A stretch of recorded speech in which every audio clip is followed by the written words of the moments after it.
আপনার নাম? নমস্কার, আমার নাম সোমেন কর্মকার। আমি all Tripura chemist and druggist association Sabroom শাখার সম্পাদক। এই যে সাবরুম বাজার মানে শহরে হাসপাতাল সংলগ্ন একটি দোকান, আপনার পাশে একটি দোকান, হ্যাঁ, মানে মা মণি মেডিকেল হল, এরপরে সঞ্জীবনী মেডিকেল হল সহ আরও 3টি দোকান ইন টোটাল বন্ধ আছে মোট।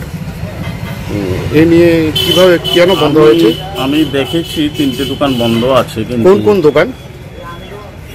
সম্ভবত মা মণি medical hall, Vivekananda medical hall আর সঞ্জীবনী মেডিকেল, মানে এটা অথরিটি বলতে পারবে, আমার ঠিক জানা নেই। গত পরশুদিন তো আপনার ড্রাগ ইন্সপেক্টর সাবরুম আসলো। হ্যাঁ, এতে কেউ কোনো লাইসেন্সের কোনো নিয়ে কোনো ব্যাপার আছে কি? না না না না, উনি রুটিন মাফিক যে ইন্সপেকশন ওই ইন্সপেকশনে করে গেছেন। হঠাৎ কেন দোকান বন্ধ হয়েছে ওটা আমার ঠিক জানা নেই। অ্যাকচুয়ালি আমরা তো অ্যাসোসিয়েশন ওটা আমাদের অফিসের সাথে এই ব্যাপারে কোনো ধরনের যোগাযোগ নেই। মানে এটা অফিসিয়ালি ব্যাপার? এটা অফিসিয়াল ব্যাপার।